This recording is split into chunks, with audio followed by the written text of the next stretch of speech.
Shalom, salam damai sejahtera bagi kita semuanya. Kembali berjumpa dengan saya, Pastor Daud Timotius Tampu Bolon, tentunya di channel God Ministry, channel kesayangan kita bersama. Sekarang kita memasuki sesi tanya jawab. Aturan mainnya, nanti teman-teman yang mau bertanya, silakan angkat tangannya, lalu menyebutkan nama dan asalnya. Oke, mungkin 3 penanya. Terima kasih. Siapa yang ingin bertanya? Pak Bambang Nursina yang saya hormati, sama dengan pendahuluan mahasiswa kami tadi, pembicaraan yang melibatkan berbagai agama pasti menyentuh hal-hal sensitif.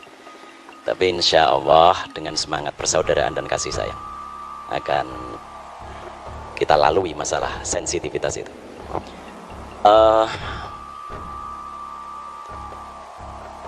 Injil Barnabas itu kan ditolak oleh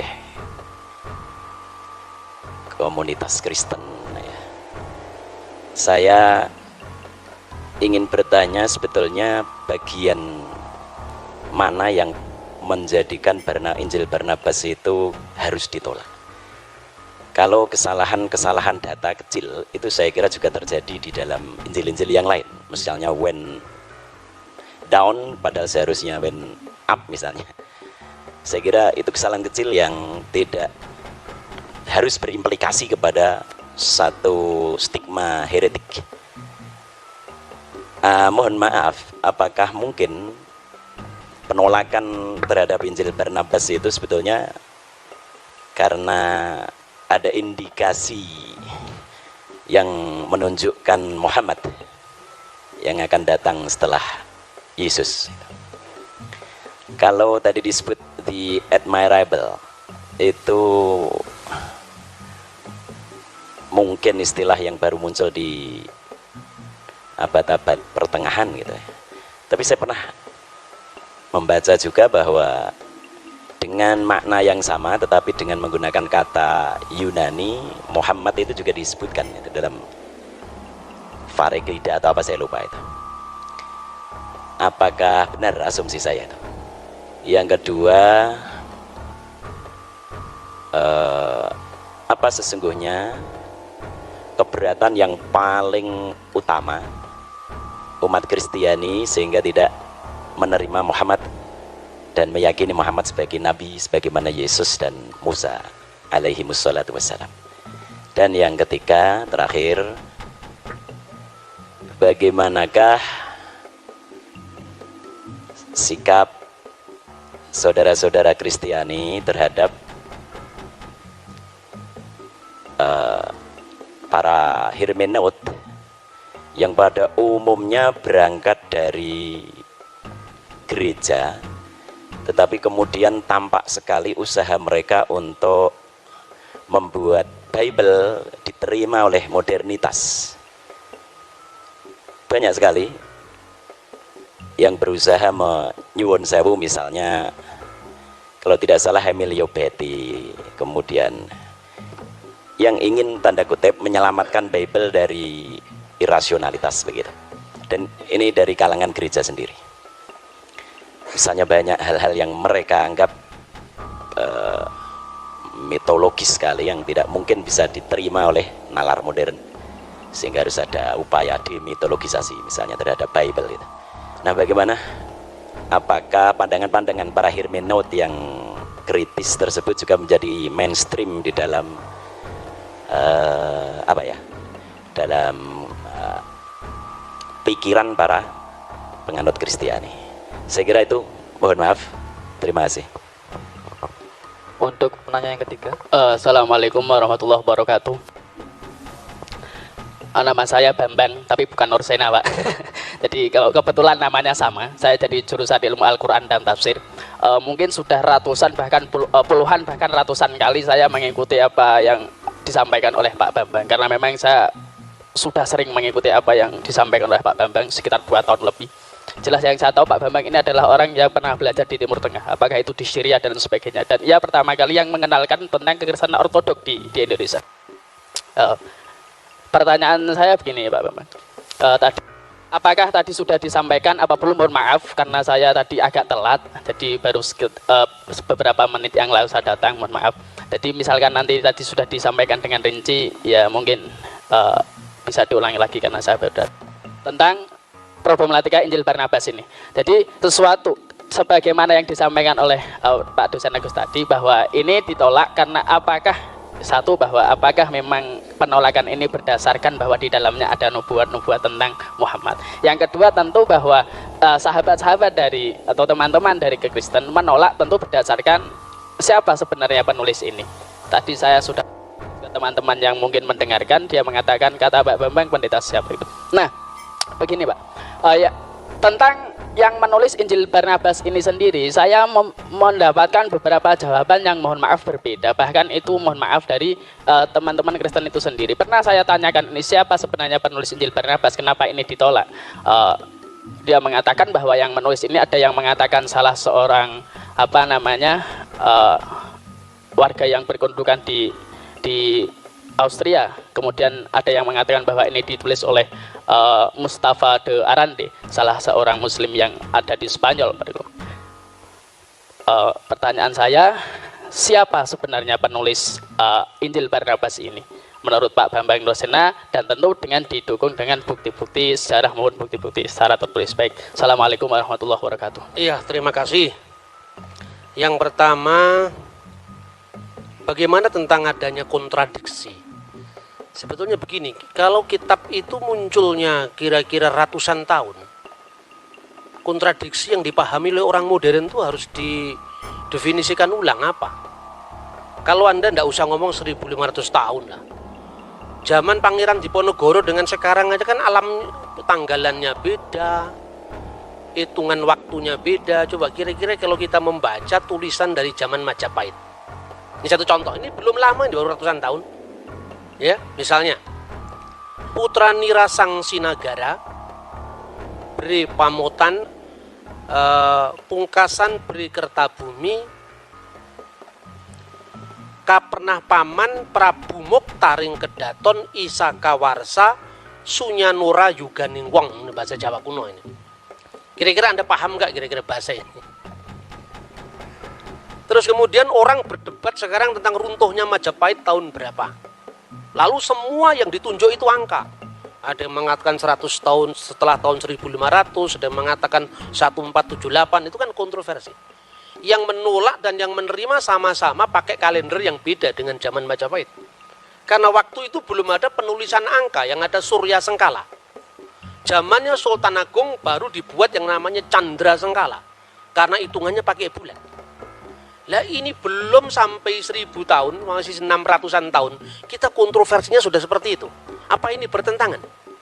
1400 apa 1478 Pak? Angkanya 1400, cara bacanya pakai Surya Sengkala. Sunya 0 juga, Sunya Nora 0 juga, 4 wong 1. Diwoco malik terbalik 1400. Babat Demak Nir ilang kertaning jagat 1400. Entah ada peristiwa apa itu, yang penting angkanya itu. Sejarah nasional membuat angka 1478 itu awal pudarnya Majapahit. Karena apa? Karena sudah tidak ada pembaca yang ngerti hitungan zaman Majapahit. Kalender zamannya Yesus itu beda dengan kalender zamannya Paus Gregorius. Kira-kira kalau kita membaca Alkitab Tawarik dan Kitab Raja-Raja, itu lebih kuno lagi dari setelah pembuangan Babel. Sebelum pembuangan Babel itu tahun 600 sebelum Masehi. Nah, belum lagi tentang apa? Beda-bedanya pertama sistem kalender. Kedua, zaman Nabi Musa itu kan ditulis kira-kira tahun 1300-an sekian. Belum ada bulan namanya bulan Nisan. Bulan Nisan itu dikenal setelah periode kitab suci ditulis setelah pembuangan Babel. Karena dari kata Nisanu, musim semi. Sebelumnya itu namanya Etanim. Lah ini beda. Paskahnya di kitab Tawarik kok Etanim, di kitab nabi-nabi kok Nisan. Lah Etanim itu ya Nisan, sama Anda ngomong akad dengan minggu. Itu loh kira-kira. Ini mudah sekali dijawab. Banyak orang yang kurang membaca ada yang mengatakan begitu. Karena apa? Kitab suci yang ditulis ribuan tahun yang lalu dipahami menurut logika zaman sekarang. Saya berikan contoh, jangankan kitab suci, zaman kerajaan Sriwijaya aja beda kok.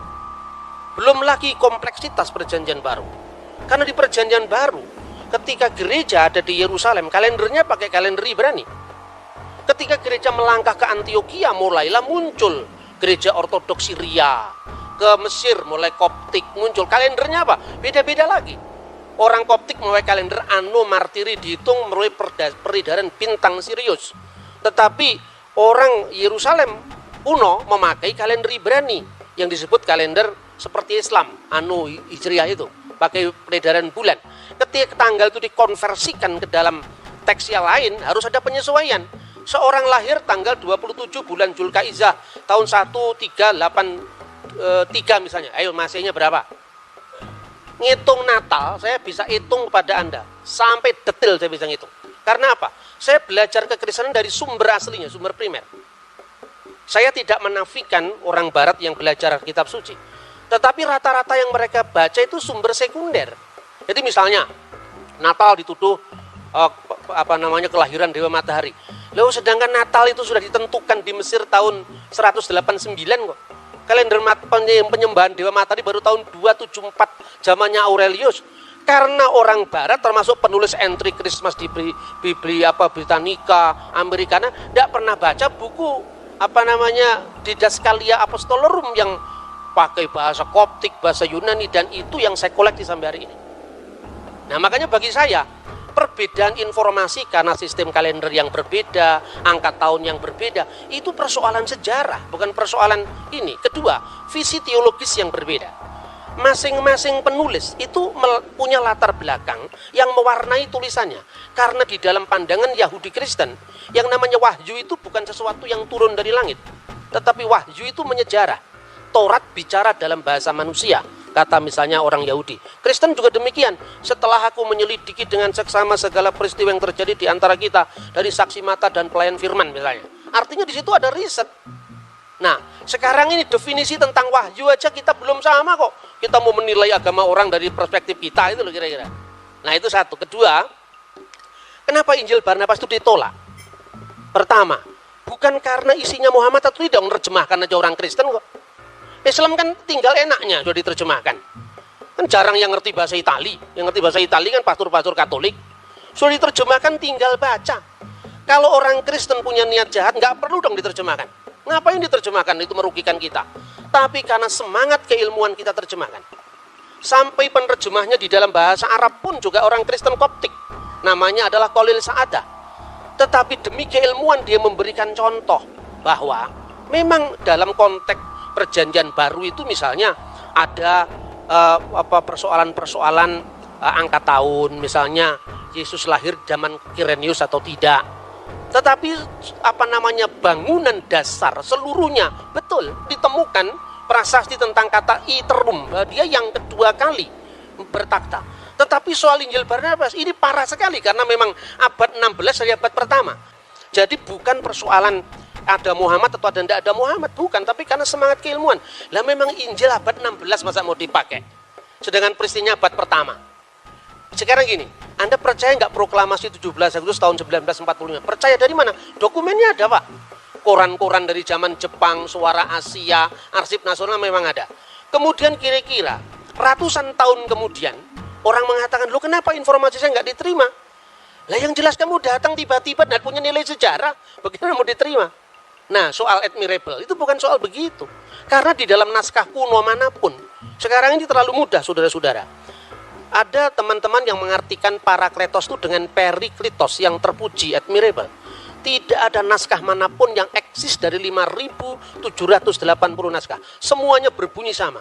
Hode Parakletos tu penefma tu agion hupemsei dan seterusnya. Seorang penghibur yaitu Roh Kudus, dan penghibur ini dalam bahasa Yunani Parakletos. Parakletos ini ditulis dengan huruf alfa, tidak ada huruf lain.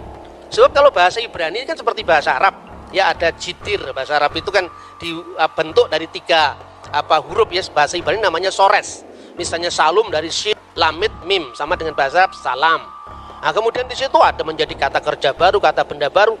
Itu tergantung bagaimana pemakaiannya. Salam, muslim, taslim, itu kan satu akar kata. Tapi kalau bahasa Yunani nggak bisa. Parakletos ya parakletos, periklitos ya periklitos. Karena apa? Seperti bahasa Indonesia, cowek nggak bisa dibaca cuek, nggak bisa dibaca cowok, ya cewek. Karena itu memang struktur bahasanya berbeda itu. Lah naskah kuno itu melestarikan kata parakletos itu dari kitab Ratapan.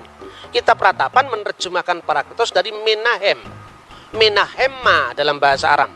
Nah, kata Menahem ini untuk apa? Sang penolong, sang pembela. Makanya dalam bahasa Yunani modern, advokat itu Parakletos.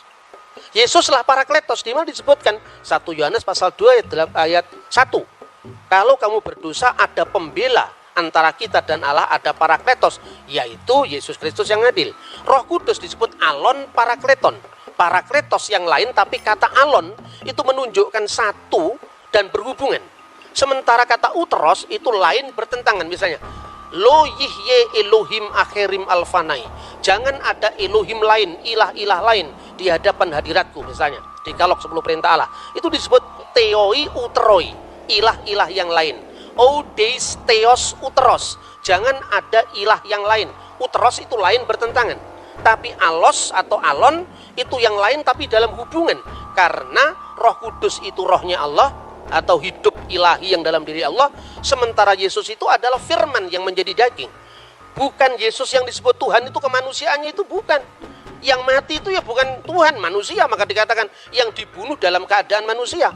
Seperti Quran turun ke dunia ada dua. Yang pertama yang kelihatan yang bisa diterjemahkan, bisa dibaca dengan lipatan bibir, gerakan lidah, kata Imam Al-Ghazali dalam Qawaidul Aqaid. Tetapi ada Lauhul Mahfuz yang kekal dan yang temporal. Begitu juga ketika firman menjadi manusia, ada dimensi kekal dan dimensi temporal, gitu lah. Dan itulah yang disebut Alon Parakletos dan Alos Parakletos. Seorang bapak gereja dari gereja Syria Timur, namanya Timotius Al-Awal, dia mengatakan seorang Kristen boleh saja mengatakan Muhammad berada di jalan para nabi. Tapi kenapa kita tidak langsung mengatakan Muhammad itu nabi? Lah karena sudah tutup, tidak ada kesempatan lagi. Sama dengan orang Islam mengatakan Muhammad kataman nabiin. Lah kalau ada nabi setelah Muhammad kira-kira bagaimana? Kesulitan, karena apa? Secara moralitas itu universal. Baik itu baik sekalipun tidak terjadi di wilayah kita. Tapi kita tidak terlalu berambisi untuk harus mensinkronkan teologinya. Karena apa? Karena definisinya aja belum sejalan. Bagaimana kita memaksakan teologinya? Saya contoh, rasul dalam iman Kristen dan Islam itu beda maknanya. Rasul dalam Kristen itu berasal dari kata Ibrani Seliah. Artinya apa? Seorang yang punya otoritas mewakili umat. Jauh dari perbedaan seorang nabi menerima wahyu dan tidak wajib menyampaikan kepada umatnya, seorang rasul menerima wahyu wajib menyampaikan kepada umatnya. Dan definisi ini dibuat tahun berapa? Sementara kata Salia sudah berlaku untuk iman Kristen dan Yahudi jauh sebelum Islam lahir. 600 tahun berlalu, tentu saja definisi itu ada yang berkembang toh. Nah, artinya di dalam Kristen Ibrahim bukan rasul. Di dalam Yahudi, Musa bukan rasul, tapi Musa adalah nabi, Ibrahim adalah nabi. Rasul hanya ditentukan untuk wakil-wakil kongregasi Yahudi. Makanya disebut Seliah Hasibur. Jadi Yesus itu imam besar, makanya disebut rasul. Beda dengan definisi rasul yang dipaksakan oleh banyak orang yang berpolemik lintas agama itu, gitu loh. Nah, seperti ini selesaikan dulu dong apa definisinya. Jadi artinya kadang-kadang ungkapan yang sama dimaknai berbeda, tapi ungkapan yang berbeda ide iman yang beda diungkapkan dalam bahasa yang sama, gitu loh, misalnya. Kemudian keberatan apa? Tidak ada keberatan kalau memang itu teksnya memenuhi syarat, kan tidak memenuhi syarat. Memang teksnya ya sekarang ini loh. Ada problematik perjanjian baru ya. Tetapi bahwa perjanjian baru ketika Yesus itu lahir, kaisarnya namanya Tiberius, penguasa Yudea namanya Herodes, tidak bertentangan dengan fakta sejarah manapun juga. Bacalah Yosefus, bacalah 12 kaisar Roma, semuanya sejalan. Karena apa? Yang nulis memang orang yang sejalan. Yang menjadi wali negeri Pontius Pilatus, itu katanya Injil Barnabas, ini bukan kesalahan kecil, ini kesalahan fatal. Karena apa? Pilatus itu baru menjadi wali negeri, itu pun sementara. Itu setelah pemecatan Herodes Archelaus. Jadi ketika Herodes Agung meninggal, itu kemudian ada 3 orang yang dipilih oleh Kaisar Roma, yaitu Archelaus, Antipas, dan Filipus. Karena Archelaus ini ambisinya terlalu tinggi untuk menguasai kota suci waktu itu, tanah Israel waktu itu, dipecat. Sensus yang pertama ditulis Injil Lukas masa Kirenius itu sensus Pax Romana, kesatuan Romawi. Sensus yang kedua juga ditulis di dalam Kisah Kisah Rasul pasal 5, itu sensus untuk apa? Melacak sisa-sisa pengaruh kejahatan Archelaus. Dalam rangka menyelamatkan jajahannya Roma, maka kemudian Kaisar Tiberius mengangkat Pilatus. Dan itu tidak hanya ditutup perjanjian baru. Untuk mengatakan seperti itu tidak usah dibaca Perjanjian, tutup saja Injil. Baca Yosefus itu clear sejarah itu. Lah Injil Barnabas satu pun nggak ada yang masuk itu. Bagaimana tahun Yobel dikatakan 100 tahun itu kebangetan itu. Ada orang yang masih membela dengan nada yang sangat sangat apologetik. Mungkin kata 100 itu karena kaburnya antara huruf L dengan huruf C. Kalau L itu hanya 50, terus ditulis itu C itu. Jadi aslinya di sini centok. Kan orang bisa lihat tuh aslinya. Makanya saya anjurkan untuk mahasiswa, belilah sumber primer. Kenapa ada banyak orang yang membaca Injil Barnabas berbeda-beda? Karena tidak punya bukunya ini. Makanya dia terus bikin spekulasi yang macam-macam. Misalnya dia Mustafa de Arandi. Saya pastikan yang namanya penulis Injil Barnabas itu Framarino. Karena apa? Pertama, fakta bahwa pada waktu itu politik inkuisisi gereja menelan banyak korban. Dan korban pemaksaan agama itu orang Muslim dan orang Yahudi. Dari Marano dan Morisco. Kemungkinan yang namanya Framarino itu korban inkuisisi. Lalu melampiaskan dendamnya di masa permusuhan umat beragama zaman abad pertengahan itu menulis Injil Barnabas. Cuman karena dia belajar sejarahnya tidak komplit, makanya terlalu bersemangat nulis Injil sampai 222 pasal. Maka saya katakan ini the Gospel of Gergeten. Ya kan? Tidak ada dalam sejarah Injil sampai 200 pasal itu tidak ada kalau bukan orang marah. Nah itu yang pertama. Kedua, catatan-catatan pinggir itu tidak mungkin dilakukan oleh orang lain. Karena apa? Periksa uji karbon dari teks itu kan masih sangat baru. Wong teks dari abad pertama aja bisa ditentukan. Misalnya Papyrus 52 itu yang dikenal John Ryland Papyrus. Isinya hampir separuh dari Injil Yohanes. Dulu abad lalu orang baru periksa uji karbon itu baru menentukan abad. Sekarang udah ketinggalan. Teknologi terbaru periksa uji karbon itu hanya bisa berjarak puluhan bahkan tahunan saja. Maka sekarang uji karbon terbaru P52 itu asalnya dari tahun 115 Masehi. Yohanes anak Zebedius menulis Injilnya tahun 90. Karena menurut catatan Bapak Gereja kuno, misalnya Papias. Papias itu siapa? Muridnya Yohanes langsung. Polikarpus, muridnya Yohanes langsung. Kalau di Islam ini seperti tradisi sanad itu loh. Itu di Gereja Ortodoks dipertahankan. Kenapa orang-orang Protestan itu tidak paham itu? Karena dia terlalu baru, zaman VOC baru muncul. Akibatnya apa? Karena kekurangan data primer tadi, dia melakukan eksperimen-eksperimen yang terlalu jauh mengambil kesimpulan. Misalnya Natal, perayaan Dewa Matahari itu baru dipersoalkan tahun berapa? Tahun 1700 sekian itu, zamannya Paul Ernest Jablonski. Terus kemudian diikuti oleh orang Katolik di Benediktan. Karena apa? Mentalitas orang Katolik itu minder sama Protestan. Nah itu kira-kira. Itu bisa dilacak dengan sumber-sumber primer langsung. Kemudian bagaimana sikap saudara Kristen terhadap para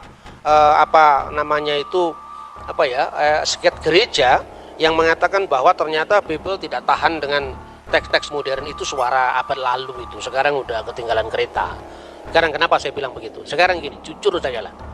Penemuan arkeologi itu dari mana awalnya? Dari gereja. Penemuan arkeologi Timur Tengah itu diawali dari namanya Rosetta Stone. Tahun 1795 itu dimulai ketika Napoleon Bonaparte menduduki tanah Mesir. Lalu salah seorang tentaranya menemukan satu batu tertulis dalam 3 bahasa, yaitu bahasa hieroglif, bahasa Mesir kuno yang dipakai pada zaman para Fir'aun. Kemudian bahasa demotik, bahasa Mesir kuno dipakai di antara demos, rakyat, dan bahasa Yunani. Adalah seorang Perancis Katolik, di agamanya masih muda, umur belasan tahun, sudah menguasai 4 bahasa kuno, Ibrani, Yunani, Latin, Aramaik.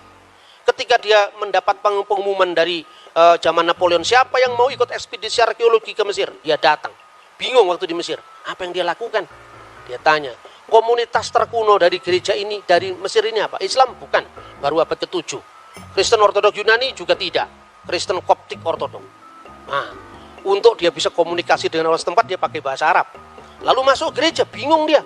Wah, ini ada liturginya kok, selain bahasa Arab, ada bahasa Yunani, ada bahasa Mesir kuno. Tetapi ketika nama-nama dewa itu diganti dengan nama Yunani, misalnya Theos, Agios, Theos, Agios, Iskiros. Kita telah menyaksikan rangkaian video yang panjang ini. Dan sampai jumpa di video berikutnya. Tuhan Yesus memberkati. Shalom.